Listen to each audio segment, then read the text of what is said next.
है ना। और आपको तालियां हो जाए इस बात पे भाई, AR1 साल भर में सिर्फ एक ही आता है, 2 भी नहीं आते, सिर्फ एक ही आता है। सबसे बड़ी बात, ये IIT बॉम्बे कंप्यूटर साइंस में हमारे साथ थे।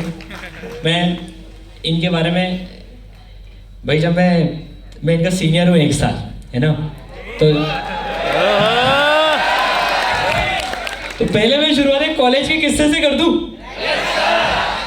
तो क्या है, जब ये जूनियर बन के हमारे हॉस्टल में आए थे, तो IIT में क्या होता है, फर्स्ट ईयर में ऐसे हॉस्टल अलग रहते हैं, सेकेंड ईयर से हॉस्टल्स जाते हैं उसमें दूसरे सीनियर्स के साथ में। तब हम 3rd ईयर में थे भाई साहब, हमारी भी 2nd ईयर में थोड़ी बहुत रैगिंग और वो सब हुई थी। तो अब हम जब 3rd ईयर में आए थे, तो भाई साहब सीनियर हो गए, अब तो आन दो जूनियर्स को। तो मजे की बात आपको बताऊं, जैसे कंप्यूटर साइंस वालों को है ना हॉस्टल 8 मिलता था, हॉस्टल 8 और हॉस्टल 13 ऐसे डिपार्टमेंट वाइज बांटते थे, वहाँ पर हॉस्टल्स ऐसे चलता है।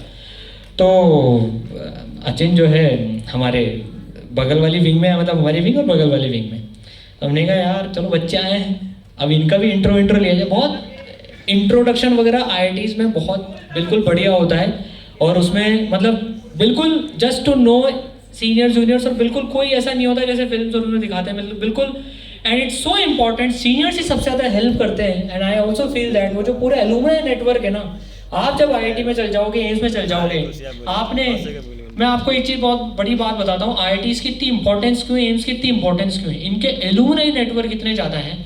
आप सोचो, हमारे 2 साल सीनियर भाविश अग्रवाल सर, वो ओला के को फाउंडर हैं, ओला कंपनी। हम उनके साथ लैब में बैठते थे, आप सोच रहे हो, हम लैब में गए और भाविश क्या हाल चाल, ये तो नहीं पता था भाई साहब वो ओला के को फाउंडर बनेंगे किसी जमाने में। तो आप सोचो एलुमनाई नेटवर्क की जो पावर है ना, IITs की सबसे बड़ी पावर वो होती है।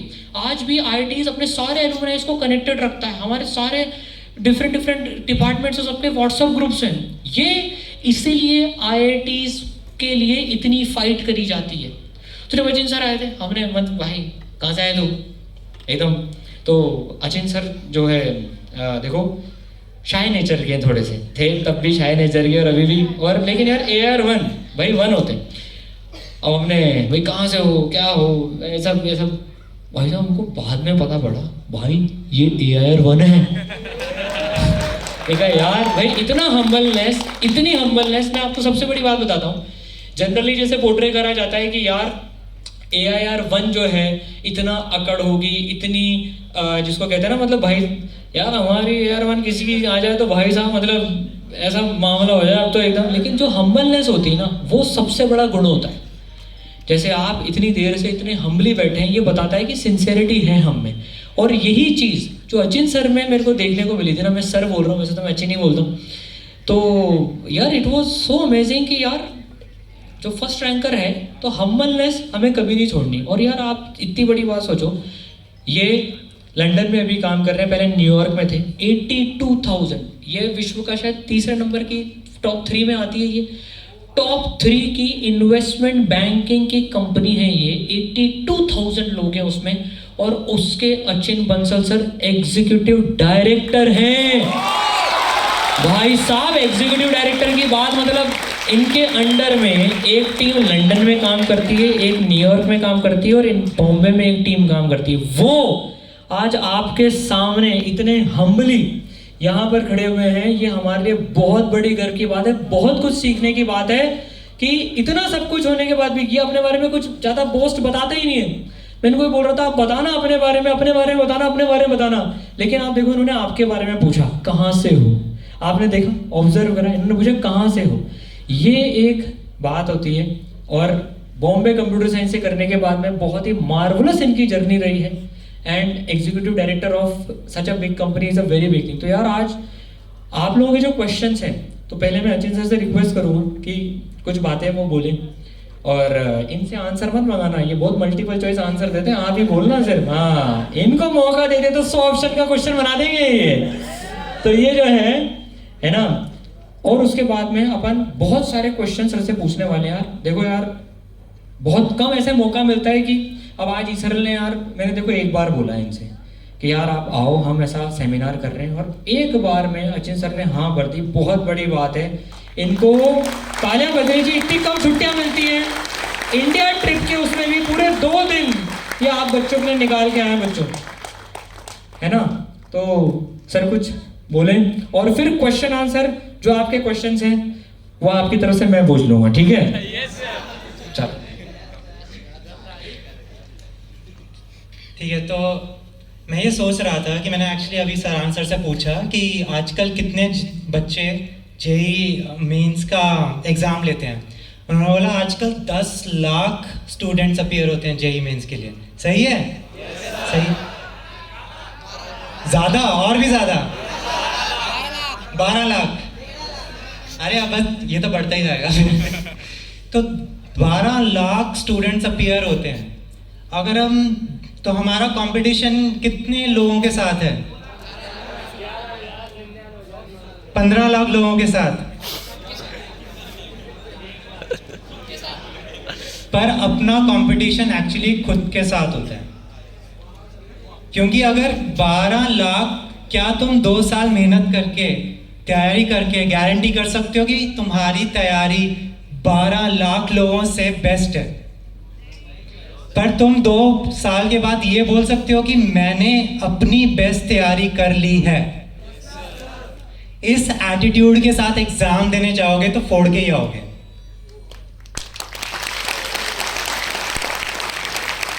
तो क्या एटीट्यूड रखना है एग्जाम देने से पहले?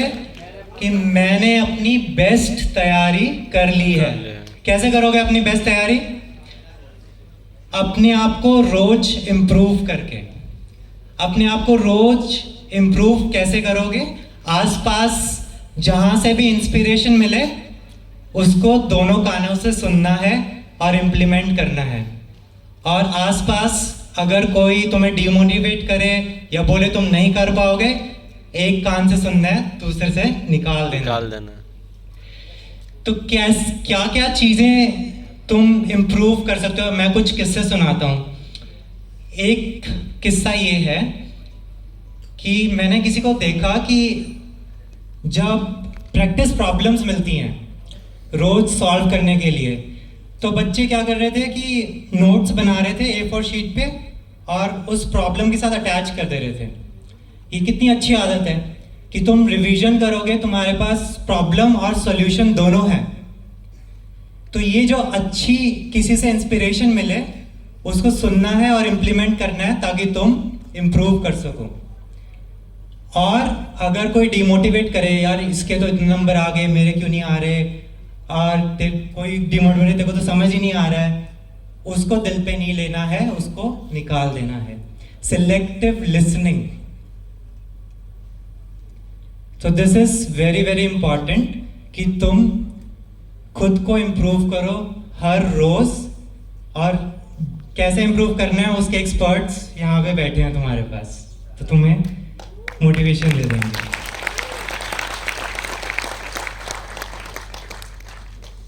तो आई थिंक अब हम क्वेश्चन आंसर शुरू कर सकते हैं।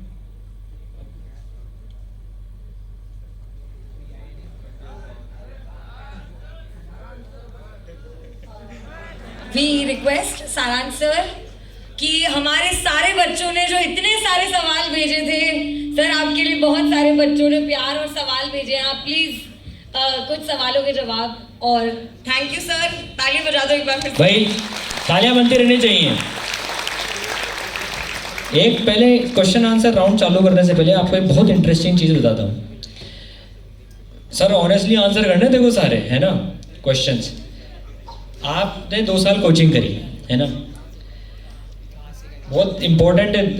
कितनी बार आपकी फर्स्ट रैंक आई कोचिंग की टेस्ट में? एक बार भी नहीं।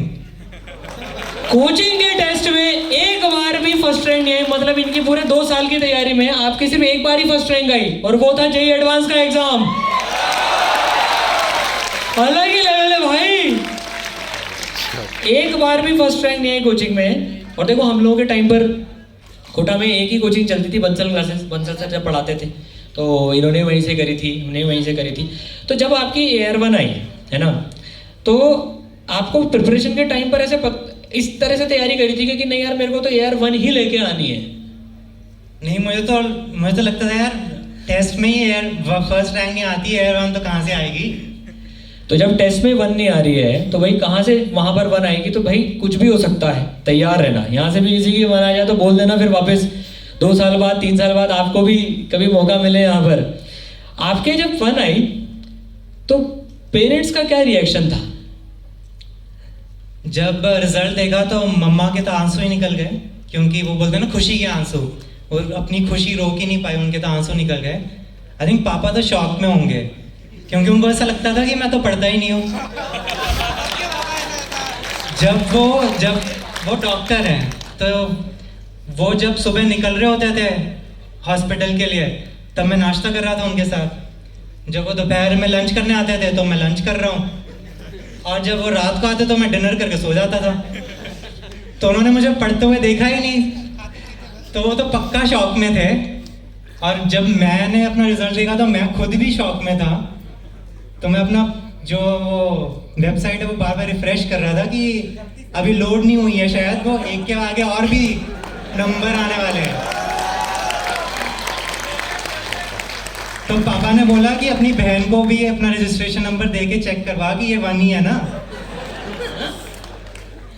ये भाई गजब की बात है वाकई में यार। मतलब सिर्फ एक सिंगल डिजिट आए तो वाकई में विश्वास नहीं होगा कि मेरे भी टाइम पर बिल्कुल ऐसे हुआ था। जब एनके सर ने सबसे पहले देखा था हमारे टाइम पर, तो कंप्यूटर बिल्कुल धीरे धीरे लोड होता था उसमें, तो दिल की धड़कन इतनी तेज हो गई थी, मैं साइड में चले गया था, भैया मेरे से नहीं देखा जाएगा। फिर एनके सर आए, उन्होंने देखा, पहले उन्होंने बताया नहीं, फिर उन्होंने वापस रिफ्रेश करा, फिर जब कंफर्म हो गया ना फिर बताया। तो भाई ये जो मोमेंट होता है ना, मतलब नेक्स्ट लेवल का मोमेंट होता है। तो अब जैसे आप जब कोटा में आए थे तो वॉज एवरीथिंग स्मूथ, मतलब सब ऐसा था कि अच्छा सबसे पहले एक बात जो बच्चों को लगता है कि यार एयर 1 भाई साहब बहुत सारे ओलंपियाड क्रैक करे होंगे, बहुत सारे, तो 10 तक आपने कितने ओलंपियाड क्रैक कर दिए थे 11th में आने से पहले? मेरे को तो ओलंपियाड के बारे में पता ही फर्स्ट ईयर कॉलेज में चला। मतलब 10 तक कोई ओलंपियाड आपने सुना ही नहीं था और दिया ही नहीं है? 10th तक तो शायद मुझे डॉक्टर ही बनना था, क्योंकि पापा डॉक्टर हैं। पर 10th में पता चला कि डॉक्टर बनने के लिए बायो पढ़नी है, इंजीनियरिंग बनने के लिए मैथ्स पढ़नी है। यार मैथ्स और बायो के बीच में तो मैथ्स ही है मेरा। तो भाई यार 10th में पहली बार पता किया कि इंजीनियर बनने के लिए क्या करना होता है, तो पता चला कि आईआईटी में बेस्ट इंजीनियरिंग कॉलेज है, उसके लिए जेईई एग्ज़ाम होता है। और पापा को तो कुछ आइडिया नहीं था, तो उनके दोस्तों से पता किया, तब पता चला कि कोटा भी पढ़ने जाते हैं लोग जेईई की तैयारी के लिए। और तब ही मन बनाया कि कोटा आके तैयारी शुरू करेंगे। तो 2 साल बहुत है। एक्चुअली अचिन जो है बहुत एक छोटी सी जगह से, पंजाब में कोटकापुरा, बहुत कम लोगों ने सुना होगा, शायद सुना भी नहीं होगा किसी ने। तो वहाँ पर जैसे आप लोग यार इतने अवेयर हैं, आप तो कोटा में आ गए जो शिक्षा की नगरी है, तो आप सबको तो सब बातें पता है यार, ये पूरे देश को ही यहाँ से सारी बातें पता पड़ती हैं, तो आप तो एकदम अपडेटेड है। पर वो चीज़ इमेजिन करो, एक छोटी जगह से जहाँ पर कोई माहौल नहीं है, ना स्कूल में कोई माहौल है, ना कोई ओलंपियाड दिया है, और एकदम से सडनली डिसीजन होता है कि भाई अब तो कोटा जाना है। आप तो शायद कोटा लेट भी आए थे। हाँ, मैंने 3-4 हफ्ते लेट ज्वाइन किया। क्लासेस जब चालू हो गई थी उसके 3-4 हफ्ते लेट, तो स्टार्टिंग ही बैकलॉग से हुई थी। और आपको सो कॉल्ड जो बैच सिस्टम था, जब आप कोटा में आए थे तो आपको कौन से नंबर का बैच मिला था? टोटल 24 बैच होते थे और मेरा 20वां था। 20वां बैच मिला था भाई। तालियां इस बात पे बजनी चाहिए कि 20वें बैच के बाद में वो तो ये लकी थे कि उन्होंने तैयारी करते करते करते करते अपनी जर्नी वहां तक कर ली। पर क्योंकि 15 दिन लेट आए थे तो 20वें बैच में भटक गया था, उसके बाद में कोप अप करके पूरा ये काम किया। तो यार इसमें सबसे बड़ी बात क्या होती है ना, देखो जो बच्चे समझते हैं कि हमने पहले से नहीं पढ़ा, कितना बड़ा एग्जाम्पल है। और ऐसा नहीं ना कि तब पहले लोग नहीं देते थे ऐसे एग्जाम्स। कोटा में मैं आपको एक चीज़ बताता हूँ, पहले की बात लिमिटेड सीट्स हुआ करती थी, लेकिन वो सिलेक्शन टेस्ट के बेसिस पे होती थी। बंसल सर जब थे तो भाई एकदम भाई सिलेक्शन के नंबर के बेसिस पे, पहले कोचिंग में एडमिशन के लिए भी एक कोचिंग हुआ करती थी, आप मानोगे नहीं, कोचिंग में एडमिशन के लिए भी कोचिंग होती थी।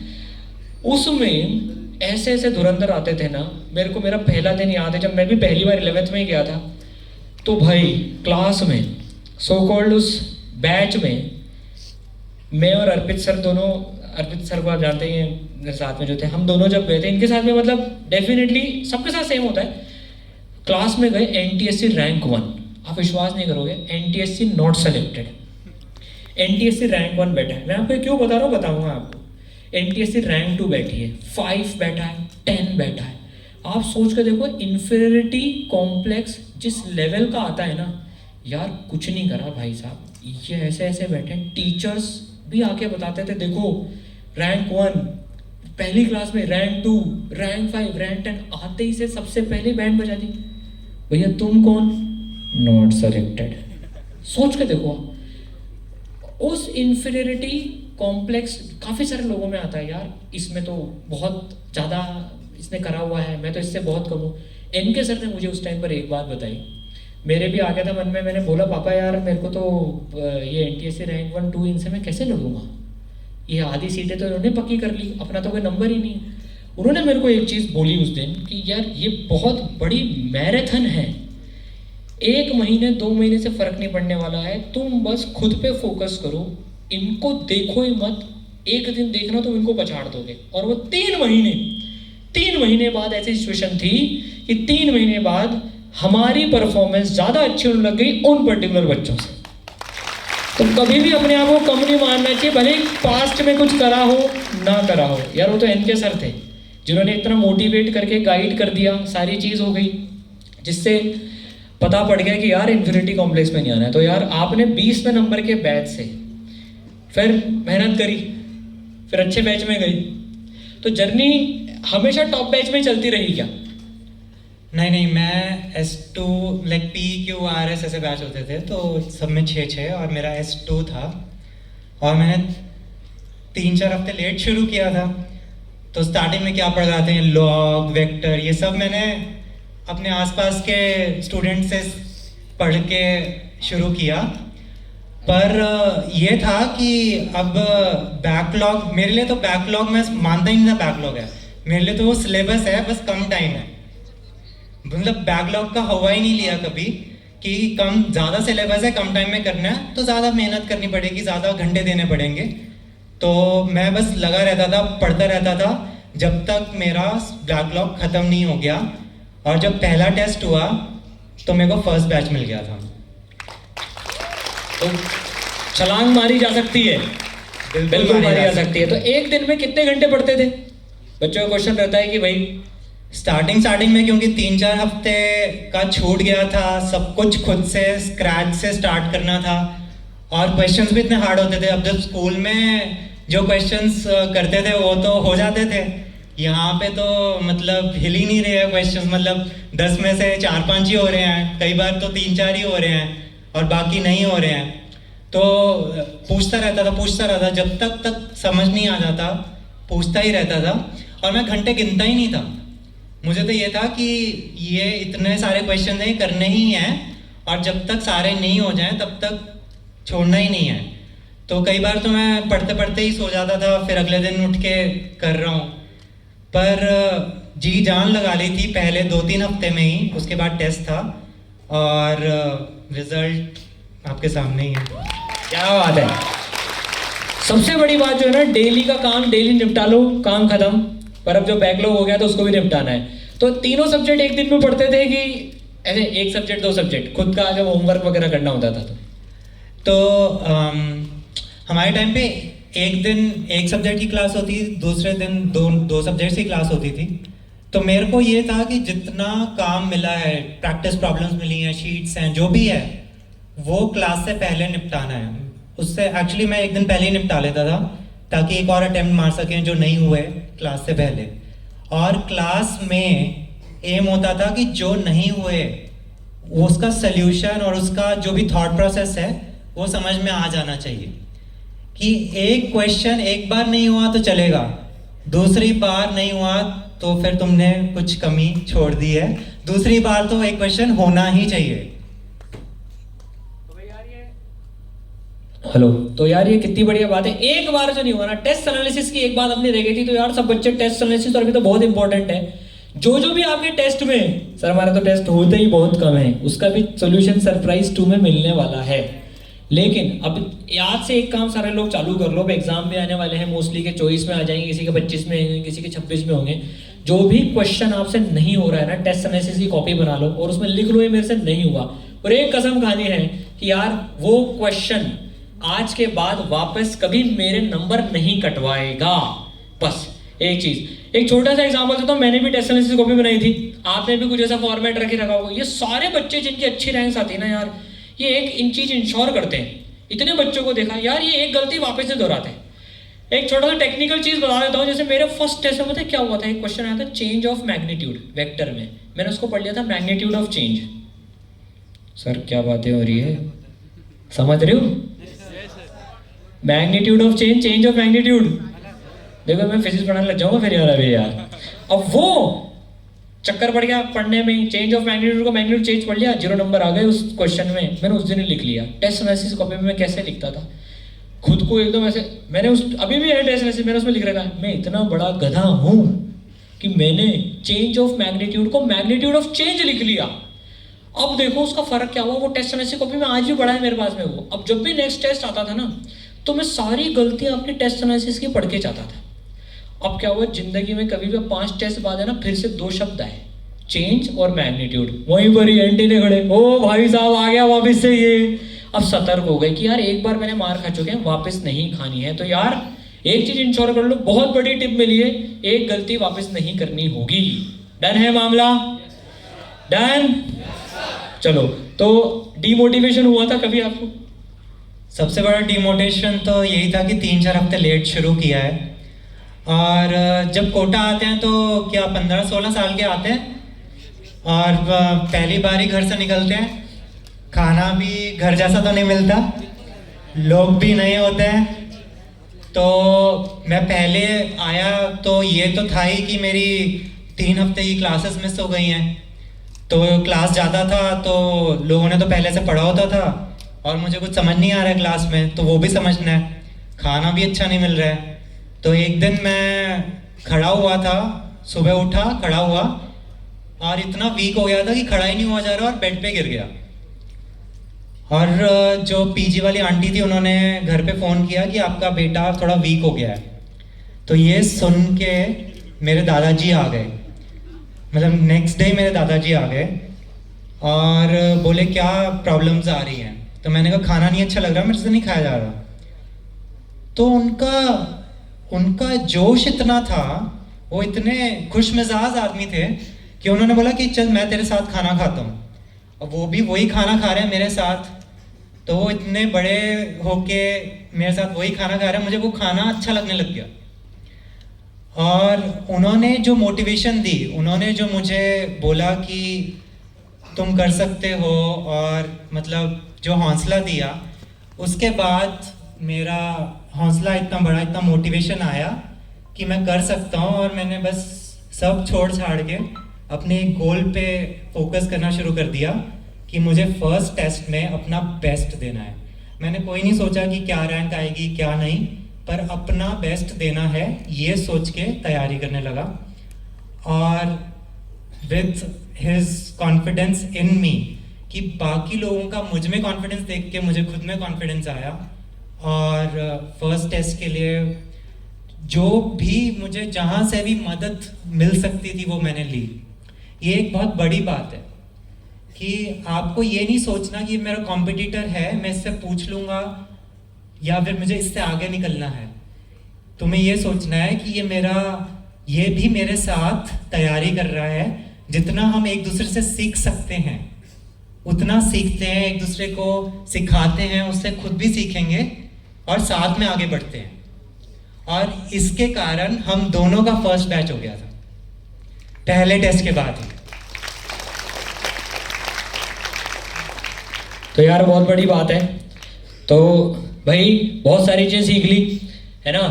अब सरप्राइज 2 के लिए तैयार है अपन? यस सर, बिल्कुल। तो एक बार सबसे पहले यार अचिन सर के लिए जोरदार तालियां हो जाए भाई यार। मतलब इतना टाइम निकाल के, परसों ये मुंबई से ट्रेन में यहाँ पर आए, इनकी आज रात को फिर ट्रेन भी है। और अभी लास्ट में आपको कुछ क्वेश्चंस वगैरह पूछने हैं तो वो पूछ भी सकते हैं, वो सब अपन ने चीज़ें। अब सरप्राइज 2 की बारी है, तो सबसे पहले थैंक यू बोल दो यार। Thank you sir for your time. एक चीज़ और बोलना चाहूँगा, मैं कल से आया हुआ हूँ और मैंने ई सरल का पूरा ऑफिस और पूरी टीम से मिला हूँ। और इनकी जो मेहनत है, ये जो इवेंट है इसको ऑर्गेनाइज करने के पीछे जितनी मेहनत गई है, और इन्होंने जो 5 साल में जो एजुकेशन को ऑनलाइन लाने के लिए, दूर दूर तक पहुंचाने के लिए जो मेहनत की है ना, वो बहुत ही काबिल तारीफ है। सारांश सर मुझे बता रहे थे कि इनका जो फर्स्ट स्टूडेंट था उसके पास कोचिंग लेने के लिए तो क्या मतलब बुक्स खरीदने तक के भी बिल्कुल पैसे नहीं थे, और उन्होंने 2 साल उसको फ्री कोचिंग दी। उसके 4 साल IIT के क्लियर होके उसकी अभी जॉब लग गई है, और यही सपना लेके उन्होंने ई-सरल शुरू किया और वो सच होता हुआ दिख रहा है। तो very proud of the eSaral team and you are all in good hands. And एक प्रॉमिस चाहिए आपसे कि नेक्स्ट 2-3 साल में AIR1 इसी रूम से आना चाहिए। क्या बात है, बिल्कुल करेंगे वादा, मेहनत उसके लिए पूरी करेंगे इस वादे को पूरा करने के लिए, ये बात पक्की है। कितनी बड़ी बात बोल दी यार आज। देखो इस रूम में से ही ऐसे होते हैं यार, देखो हम लोग भी जब पढ़ते थे तो ऐसे ही कहीं बैठते थे टीचर्स के लेक्चर्स, और उसमें ऐसे तो नहीं कि पहले से सब कुछ पता था। तो बिल्कुल ये मेहनत करेंगे, प्रॉमिस, मेहनत के लिए प्रॉमिस। Yes sir. AIR1 के लिए प्रॉमिस नहीं मांग रहा हूँ, मेहनत के लिए मांग रहा हूँ। वो तो ऊपर वाला देगा 1 2 3 जो भी देनी है, लेकिन मेहनत अपने हाथ में है। उसके लिए प्रॉमिस कर रहे हो आप सर से? Yes sir. मेरे से फॉलो अप लेंगे सर कि इन्होंने प्रॉमिस करा था तो पूरा कर रहे नहीं कर रहे हैं, पक्का? Yes sir. चलो थैंक यू सो मच, जोरदार तालियां हो जाए बच्चों में एक बार यार, मजा आ गया हमें। And it's very rare